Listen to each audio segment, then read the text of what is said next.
Bapa yang setia bagi kami.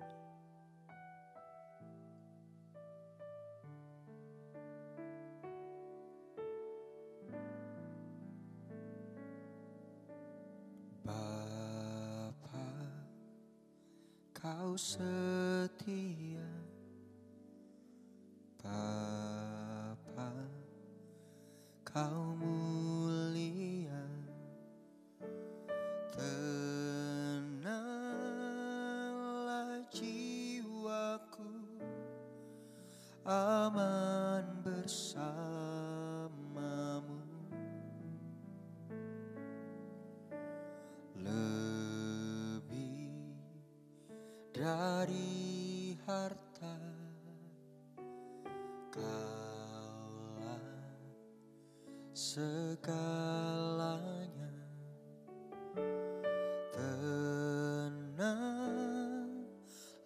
jiwaku dalam hadirat-Mu. Kau tunjukkan kasih setiamu, Kau menyediakan yang ku perlu. Kau setia, Kau mulia, dulu, sekarang, dan selamanya. Kau tunjukkan kasih setiamu, Kau menyediakan yang ku perlu. Kau setia, Kau mulia, Bapa, Kau setia.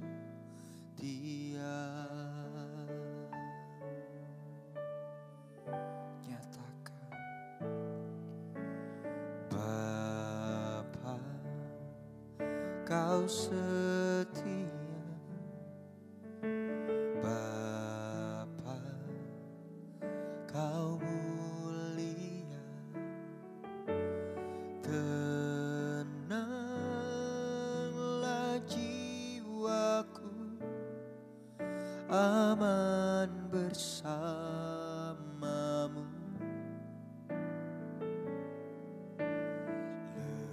Lebih dari harta, Kaulah segalanya. Tenanglah jiwaku dalam hadirat-Mu.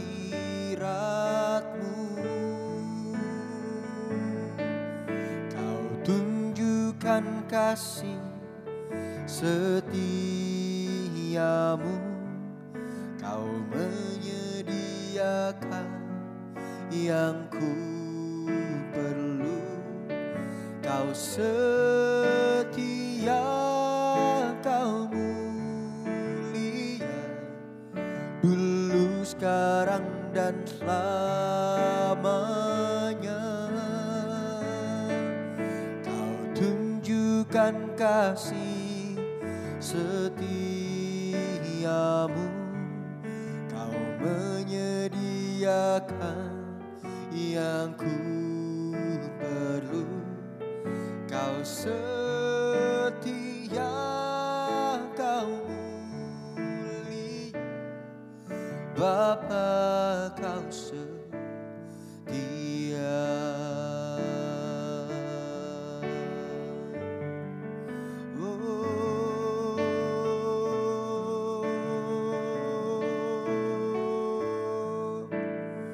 Dalam setiap musim Kau setia,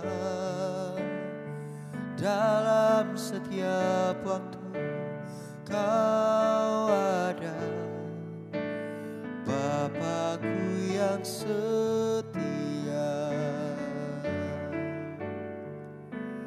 Allahku yang sangat baik.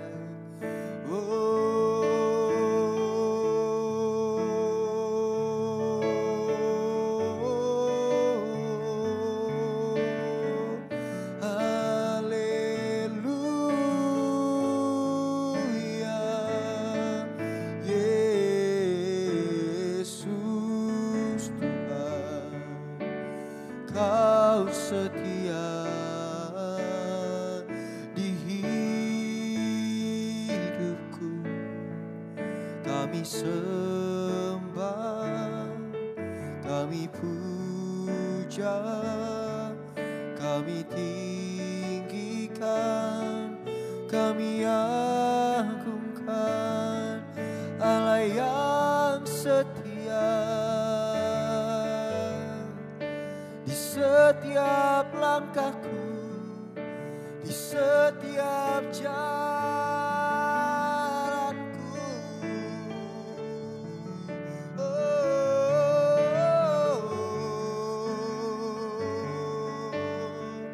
takkan pernah meninggalkanku, takkan pernah kecewakan, takkan pernah melupakan, takkan pernah membiarkan. Kau selalu setia di setiap langkahku, di setiap jalanku. Kau setia, Engkau setia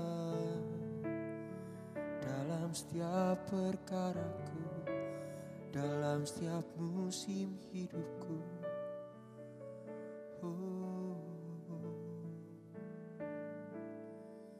Kau tunjukkan kasih setiamu,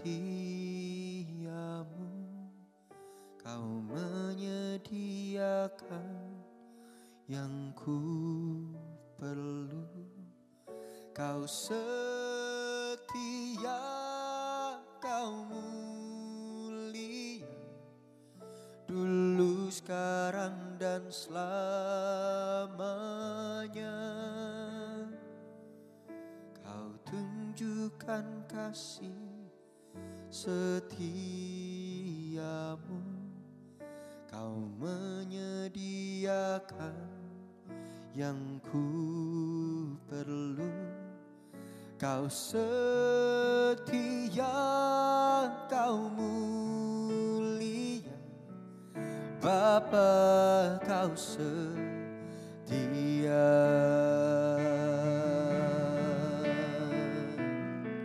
Oh, Kau tunjukkan kasih setiamu, Kau menyediakan yang ku perlu. Kau setia, Kau mulia, dulu, sekarang, dan selamanya. Kau tunjukkan kasih setiamu, Kau menyediakan yang ku perlu. Kau setia, Kau mulia, Bapa, Kau setia. Kau setia, Kau mulia, Kau setia, Kau mulia, Kau setia, Kau mulia, Bapa, Kau setia.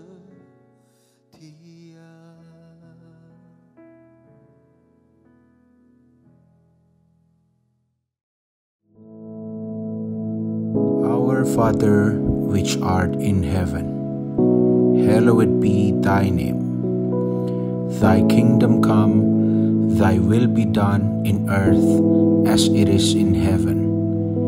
Give us this day our daily bread, and forgive us our debts as we forgive our debtors. And lead us not into temptation, but deliver us from evil. For thine is the kingdom, and the power, and the glory, forever. Amen.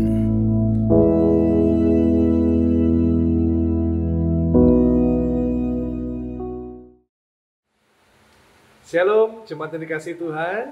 Mari sebelum kita merenungkan firman Tuhan, kita berdoa terlebih dahulu. Kami bersyukur Tuhan, Roh-Mu menolong kami, supaya kami mengerti akan firman-Mu, supaya kami dengan setia melakukan apa yang Engkau katakan. Terima kasih urapi kami semua. Kami tidak hanya mau menjadi pendengar, tapi kami mau menjadi pelaku firman. Terima kasih Tuhan Yesus. Kami sambut firman-Mu dalam nama Tuhan Yesus. Haleluya. Amin. Puji Tuhan. Shalom sekali lagi jemaat yang dikasihi Tuhan. Apa yang kita cari di dunia ini? Apa yang paling penting di dunia ini? Ada yang mengatakan yang penting sehat. Wah, oke, boleh ya. Memang sehat itu penting. Tapi apakah itu terpenting? Yang penting kaya, Pak. Kalau nggak kaya, ya nggak bahagia, gitu ya. Mungkin ada yang mengatakan seperti itu. Ya itu ada benernya sih. Daripada tidak punya uang, kan malah tidak bahagia. Sama sekali tidak punya uang, tambah nggak bahagia juga. Tapi bukan itu ukurannya. Yang terpenting apa? Apakah makanan, minuman itu terpenting? Sehingga orang yang penting, saya makan Pak. Saya harus mengejar makanan yang mewah, makan yang enak. Bahkan minuman yang mahal. Wah, saya kejar itu Pak, memuaskan keinginan daging saya Pak. Mumpung saya punya uang, mumpung saya hidup, mumpung saya sehat, saya makan minum seenak-enaknya. Apakah benar seperti itu? Jemaat yang dikasihi Tuhan, yang terpenting bukan segala kesenangan dunia. Yang terpenting bukan apa yang dunia tawarkan. Tapi yang terpenting bagi kita, orang-orang yang dipimpin oleh Roh Allah. Yang terpenting adalah setiap hari Tuhan menyertai kita. Itu yang terpenting. Mungkin hari ini engkau bukan orang yang sangat kaya. Bukan seorang sultan, bukan crazy rich. Tapi engkau disertai Tuhan, itu luar biasa. Mungkin hari ini engkau sedang terbaring lemah karena sakit. Entah di rumah sakit. Tapi kalau kita dalam penyertaan Tuhan, Tuhan memberi kita kekuatan untuk melewati masa-masa yang sulit. Termasuk waktu kita sakit, kita bisa melewatinya. Karena Dia memberi kita kekuatan, karena Dia menyertai kita. Apapun persoalan saudara, mungkin engkau sedang mencari pekerjaan, susah dalam hal ekonomi, rumah tangga yang amburadul. Tapi kalau kita minta penyertaan Tuhan, maka apa yang tidak mungkin menjadi mungkin, apa yang tidak bisa menjadi bisa, apa yang tidak ada, Tuhan sanggup mengadakannya. Karena itu saya beri judul renungan hari ini dengan judul Penyertaan Tuhan. Orang-orang yang disertai Tuhan, itu luar biasa hidupnya. Mungkin dia mengalami hal yang tidak enak. Dia mengalami sesuatu yang malang, sesuatu yang menyusahkan, merugikan. Sementara proses yang dialami sangat menyakitkan. Tapi karena ada penyertaan Tuhan, endingnya selalu baik. Menurut versinya Tuhan. Mari kita lihat dalam Kejadian pasal 39, ayat 1 sampai dengan 6. Kita akan belajar kehidupan dari satu tokoh yang bernama Yusuf. Kejadian pasal 39, ayat 1 sampai dengan 6. Dikatakan demikian. Adapun Yusuf telah dibawa ke Mesir, dan Potifar seorang Mesir, pegawai istana Firaun, kepala pengawal raja, membeli dia dari tangan orang Ismail yang telah membawa dia ke situ. Tetapi Tuhan menyertai Yusuf, sehingga ia menjadi seorang yang selalu berhasil. Perhatikan kalimat, tetapi Tuhan menyertai Yusuf, sehingga menjadi seorang yang selalu berhasil dalam pekerjaannya. Maka tinggallah ia di rumah tuannya, orang Mesir itu.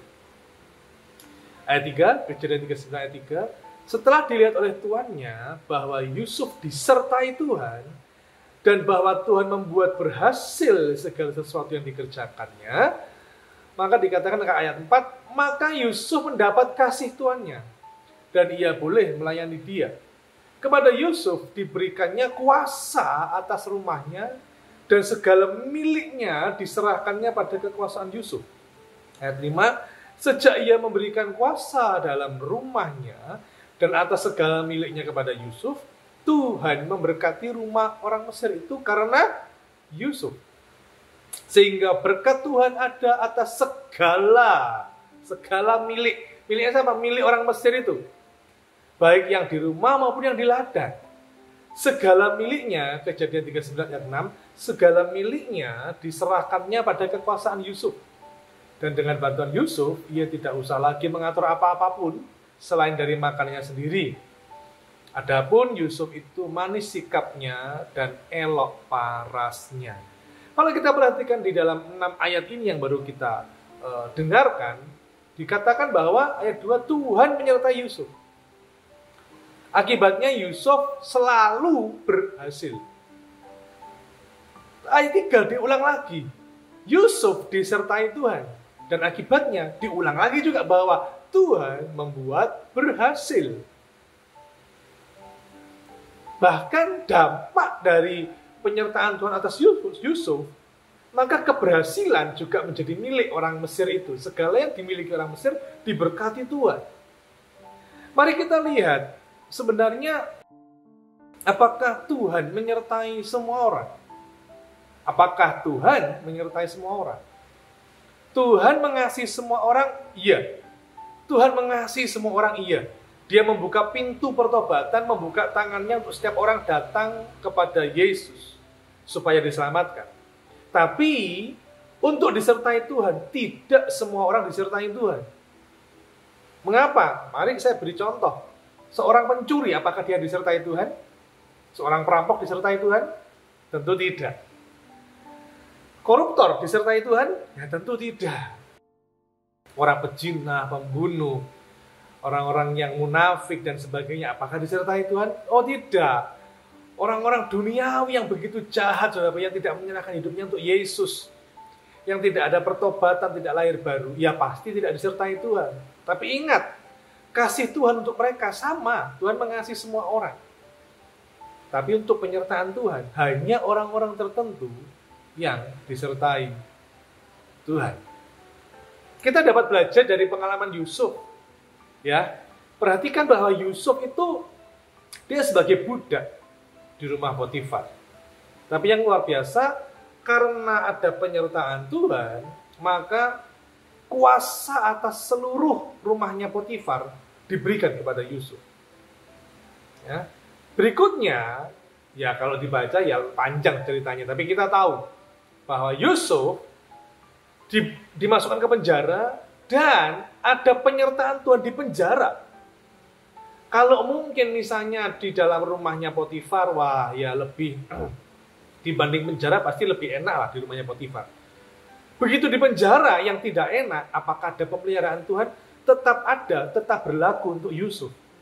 Sehingga tempatnya meskipun berbeda, di rumahnya Potifar enak, kan? Ya kan? Di penjara nggak enak. Tapi ini tidak mempengaruhi penyertaan Tuhan. Penyertaan Tuhan tidak terpengaruh dengan tempatnya. Tapi penyertaan Tuhan berlaku kepada siapa orang yang disertai Tuhan. Ciri-cirinya apa? Nanti kita akan lihat ciri-ciri orang yang disertai Tuhan itu seperti apa. Seperti apakah supaya Tuhan menyertai kita. Dan di penjara, begitu Yusuf mendapatkan penyertaan Tuhan, kepala penjara itu pun mempercayakan semua tahanan kepadanya. Nanti saudara bisa baca dalam Kejadian pasal 39 ayat 20 sampai 23. Dan sampai akhirnya kita tahu Tuhan menyertai Yusuf terus sampai Yusuf menjadi penguasa kedua atas seluruh Mesir setelah Firaun tentunya. Dia menjadi penguasa atas seluruh Mesir. Jadi penyertaan Tuhan membawa Yusuf step by step. Dari low ke high. Dari small, medium ke big. Jadi biggest. Dari yang bukan siapa-siapa menjadi siapa-siapa. Dari seseorang yang disakiti, dibuang, dikhianati, dituduh. Akhirnya dia menjadi orang yang dibela Tuhan. Nah, inilah akibat dari penyertaan Tuhan. Bukan dengan cara-cara manusia, dengan segala kedagingan manusia, tapi cukup dengan penyertaan Tuhan. Nah, pertanyaannya, kalau gitu, siapa orang yang disertai Tuhan? Atau bagaimana cara kita ini disertai Tuhan? Bagaimana? Ingat, tidak semua orang disertai Tuhan. Siapa yang disertai Tuhan? Yang pertama, yang disertai Tuhan adalah orang yang bisa dipercaya. Tentu saja orang yang disertai Tuhan adalah orang yang percaya Yesus. Yang menyerahkan hidupnya totalitas untuk Yesus. Namun ada secara khusus, itu dari secara umum, secara khusus. Yang disertai adalah dia bukan hanya percaya Yesus, tapi yang pertama, dia bisa dipercaya. Yusuf bisa dipercaya. Baik oleh Potifar, maupun oleh kepala penjara, bahkan oleh Firaun. Tapi karena tadi kita bacanya kisah tentang Yusuf di rumah Potifar, mari kita bahas Yusuf di rumah Potifar. Yusuf bisa dipercaya, dia mengerjakan apapun, dia kerjakan. Saudara. Ya, Amsal pasal 28 ayat 20 dikatakan, orang yang dapat dipercaya mendapat banyak berkat. Perhatikan, orang yang dapat dipercaya mendapat banyak berkat. Tetapi orang yang ingin cepat menjadi kaya tidak akan luput dari hukuman. Saudara, hati-hati. Menjadi kaya tidak salah. Boleh. Bahkan kalau ada anak Tuhan yang kaya, luar biasa. Dia diberkati dan bisa menyalurkan kekayaannya untuk nolong orang lain. Memberkati gereja, memberkati hamba Tuhan, memberkati anak-anak terlantar, memberkati siapapun yang membutuhkan. Sehingga lewat kekayaannya, orang kaya memuliakan Tuhan. Tapi dikatakan Amsal 28:20, tetapi orang yang ingin cepat menjadi kaya tidak akan luput dari hukuman. Hati-hati. Tujuan kita, fokus kita terutama bukan menjadi kaya. Fokus kita berkenan di hati Tuhan. Fokus kita terutama bisa dipercaya Tuhan. Kita dipimpin oleh Roh Allah supaya kita tidak hidup karepe dewe. Tidak hidup semau gue, tapi hidup menurut apa yang Tuhan mau. Bisa dipercaya.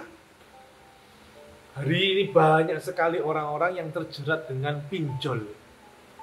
Sampai ada yang ratusan juta, bahkan miliar. Entah karena ditipu, atau juga ada yang karena ingin cepat kaya, sehingga pinjaman itu dipakai untuk judi dan sebagainya. Akhirnya ya pasti kena hukuman, hidupnya tambah, ya saya bilang tambah soro itu ya, tambah sengsara. Ayo, biar Tuhan mengangkat kita step by step. Jangan ingin cepat menjadi kaya. Kaya boleh, tapi jangan ingin cepat menjadi kaya. Harusnya kita buktikan, ya Tuhan, aku adalah anak-Mu yang bisa dipercaya oleh Tuhan. Lihat, apa yang didapat Yusuf, karena dia bisa dipercaya oleh Potifar, dan memang karakter Yusuf adalah karakter yang tidak munafik. Dia bisa dipercaya, dia menunjukkan karakter Kristus. Maka apa yang didapat oleh Yusuf? Yang pertama, di ayat kedua tadi, dan saudara cek sendiri Kejadian pasal 39 ayat 2. Dia boleh tinggal di rumah tuannya.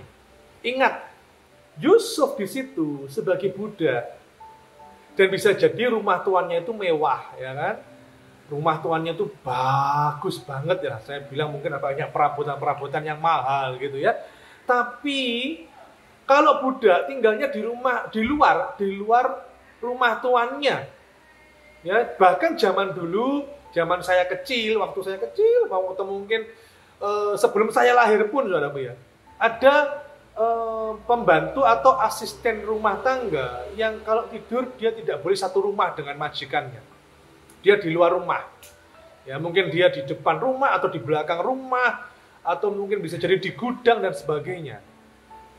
Hari ini, zaman ini, mungkin masih ada yang seperti itu. Jadi pembantu atau asisten rumah tangga itu ditaruh di luar rumah. Kamarnya dibuat kecil, mungkin pengap, hanya udaranya hanya sedikit, ventilasinya hanya ya kecil gitu. Ya itulah kehidupan. Nah, Yusuf dia budak, tapi karena dia bisa dipercaya, dia boleh tinggal di rumah tuannya. Bukan hanya itu, yang kedua, Yusuf mendapatkan apa di ayat keempat? Dia boleh melayani tuannya. Kejadian 39 ayat yang keempat. Ya. Itu dikatakan Yusuf boleh melayani tuannya. Artinya apa? Tidak sembarang budak boleh melayani tuannya. Hanya orang-orang yang dipilih. Kenapa? Ya takutnya kalau nanti tuannya diracun, kan gitu. Takutnya kalau, wah ini mungkin punya dendam sama tuannya, terus makanannya dikasih cabai langsung 25 cabai gitu. Tuannya langsung murus-murus gitu ya. Atau mungkin dikasih merica yang banyak gitu ya, karena dendam sama tuannya. Bahkan lebih parah kasih racun gitu, tuannya bisa mati. Tapi Yusuf tidak demikian. Yusuf diizinkan melayani tuannya. Kenapa? Karena Yusuf bisa dipercaya. Tuannya nggak khawatir, tuannya nggak was-was, nggak takut dengan Yusuf. Karena Yusuf bisa dipercaya, pribadinya sangat baik. Dan yang kayak ayat keempat juga dikatakan, Yusuf diberi kuasa atas rumah dan segala milik tuannya. Ini yang luar biasa. Penyertaan Tuhan bagi orang percaya akan diberi kuasa. Ya. Nah, kita ini tema Sinode GAB tahun 2025 adalah dipimpin oleh Roh Allah. Fullness of the Spirit. Dipimpin atau dipenuhi oleh Roh Allah. Dan kalau kita dipimpin Roh Allah, maka kita akan diberi kuasa sebagai anak-anak Allah. Karena itu, mari jadi orang yang bisa dipercaya. Saya ingat, dulu saya punya teman yang dia tidak bisa nyanyi. Kalau nyanyi fales, minta ampun. Ya. Dia batuk aja fales. Ya. Bernafas juga agak fales gitu. Terus coba khotbah, tidak terlalu juga dia. Bisa cuma, ya masih perlu belajar. Terus disuruh main musik apalagi. Waduh, tidak bisa main musik. Ya, lalu dia pelayanan multimedia, juga salah-salah juga. Tapi dia bisa satu pelayanan yaitu guru sekolah minggu. Nah, teman saya ini setia sebagai guru sekolah minggu. Dari dulu sama-sama satu sekolah Alkitab, dia guru sekolah minggu, sampai dia lulus sekolah Alkitab, sampai dia menikah, dan seterusnya. Jadi guru sekolah minggu setia dia. Tapi siapa sangka teman saya guru sekolah minggu itu akhirnya dengan cara Tuhan, lihat perhatikan cara Tuhan, dia bisa dipercaya sebagai guru sekolah minggu bertahun-tahun, bukan hanya 5 tahun, 6 tahun, bahkan lebih.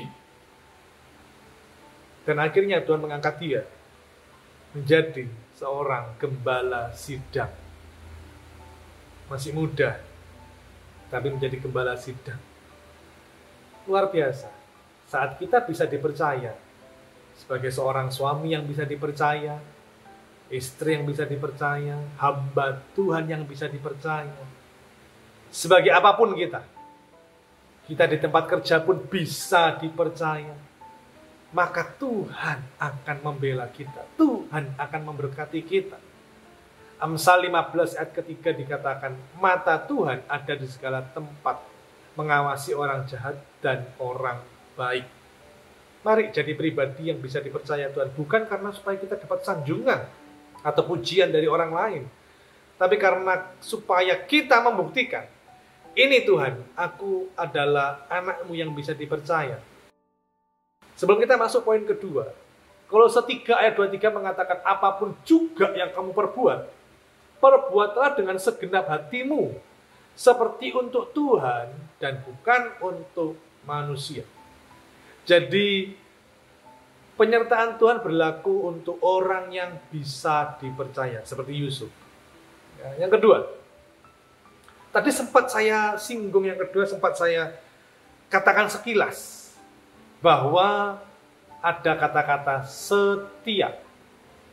Ya, Tuhan menyertai orang yang setia, mengerjakan tugasnya, menyelesaikan tanggung jawabnya. Yusuf, dia menyelesaikan tanggung jawabnya. Dia setia setiap apa yang ditugasi oleh majikannya, oleh Potifar. Dia mengerjakannya. Bukan hanya bisa dipercaya, tapi dia mengerjakannya dengan sangat baik, maksimal. Karena itu mungkin di antara kita di dalam pelayanan, di dalam berumah tangga, sesuai dengan tugasnya masing-masing sebagai seorang suami, istri, atau anak, kita masing-masing punya tugas.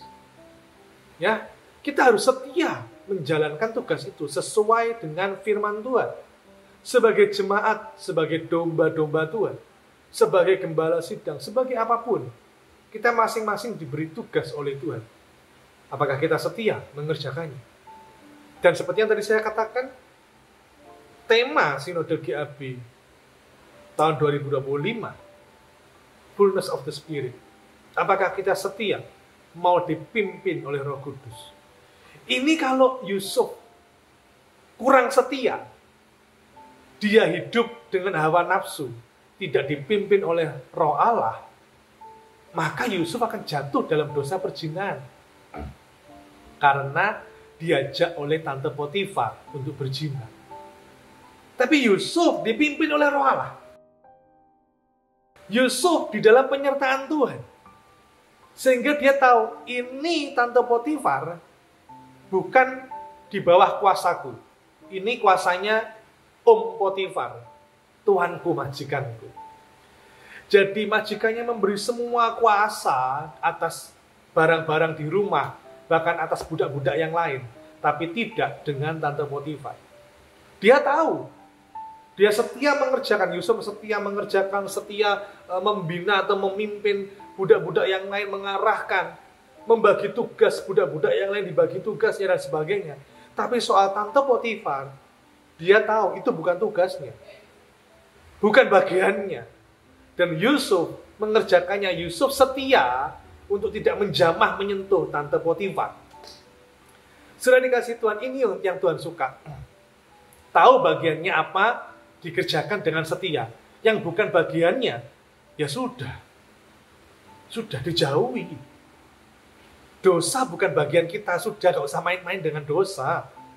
Ya, bahkan ada orang itu yang kepo, bukan bagiannya, terus kepingin tahu aja, apa sih, kenapa dia kok gitu ya?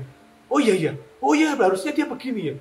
Sok jadi penasehat, padahal nasihatnya juga tidak baik, kadang-kadang malah menjerumuskan. Kadang-kadang orang kepo itu ingin tahu atau sok ngurusi orang lain itu hal yang tidak baik juga. Bukan bagian kita, ya sudah. Setia lakukan bagian kita. Mungkin sedikit agak menyimpang ya. Ada satu tokoh yang dia diangkat Tuhan, dibela Tuhan, selain Yusuf. Yusuf setia mengerjakan tugasnya. Ya, tokoh ini selain Yusuf yaitu Daniel. Daniel ini dia hendak dijebak. Ya, dia hampir masuk jebakan, tapi nggak bisa karena memang nggak ada celah. Daniel tidak membuka celah.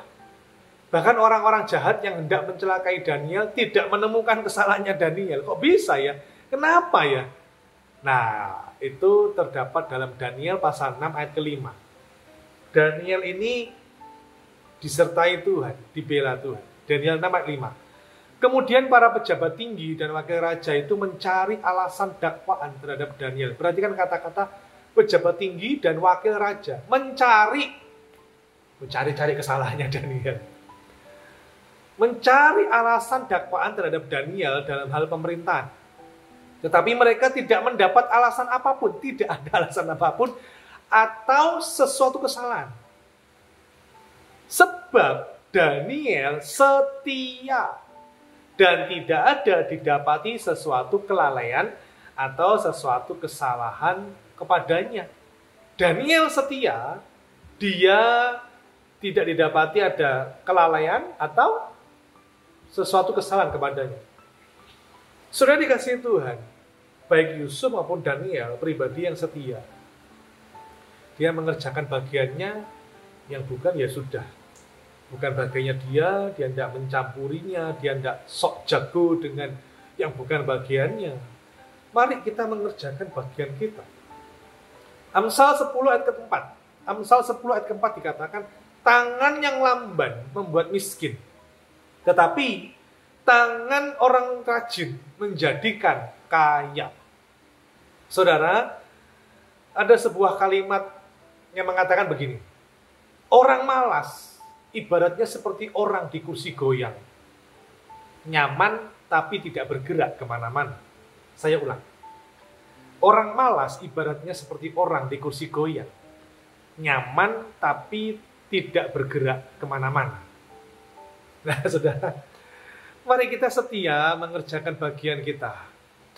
Ya, kita tidak mengejar hal-hal duniawi. Kita tidak mengejar pujian, hormat dari manusia. Lakukan aja apa yang menjadi bagian kita. Yusuf, dia bisa dipercaya. Yang kedua, Yusuf setia mengerjakan tugasnya. Mari kita renungkan firman Tuhan ini. Apakah selama ini kita menjadi pribadi yang bisa dipercaya Tuhan? Apakah kita mengerjakan apa yang menjadi bagian kita dengan setia? Kesetiaan seringkali diuji dengan masalah. Bagaimana dengan masalah yang kita hadapi hari-hari ini? Apakah kita mulai mengomel dan menyalahkan Tuhan? Apakah kita mulai mundur dari pelayanan, mundur dari ibadah? Apakah kita mulai meragukan Tuhan? Janjinya iya atau enggak ya? Orang setia, dia akan terus maju.